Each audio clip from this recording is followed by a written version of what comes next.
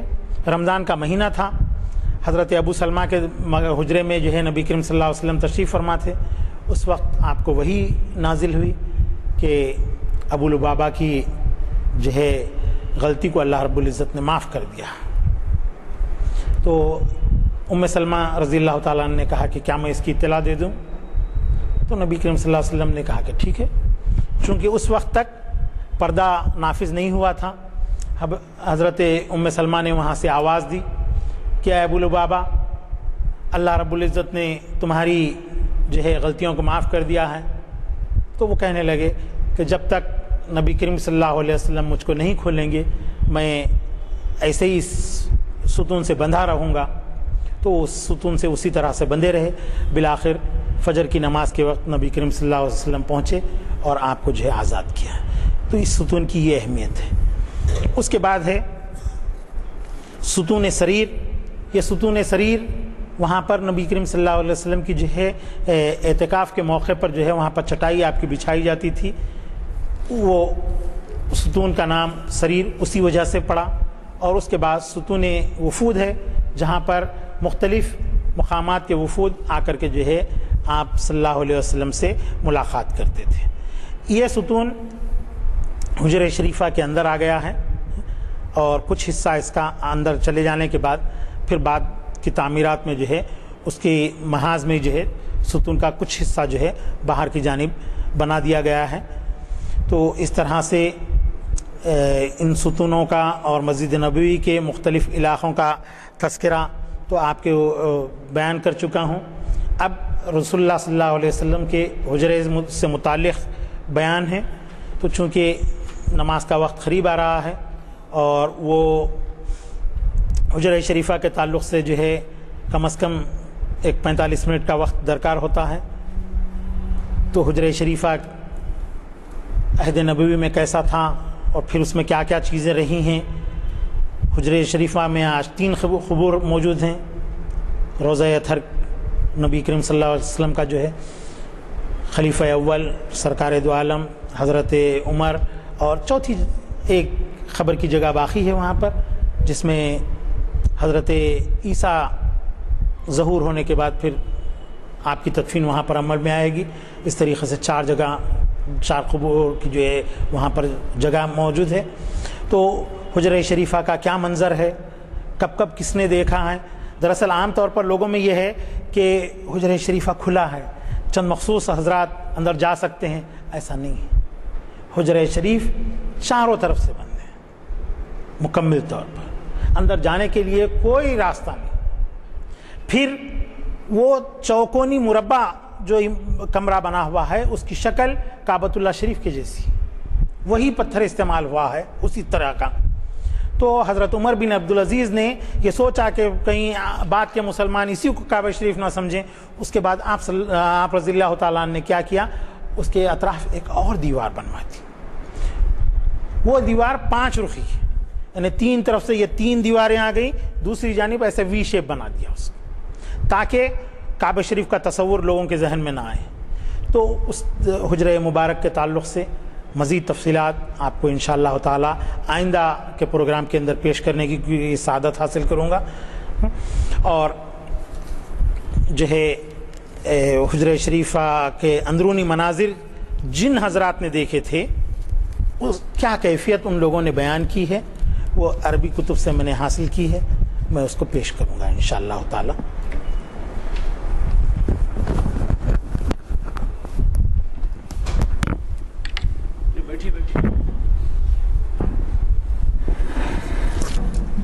السلام علیکم حضرات، جیسے کہ آپ واقف ہیں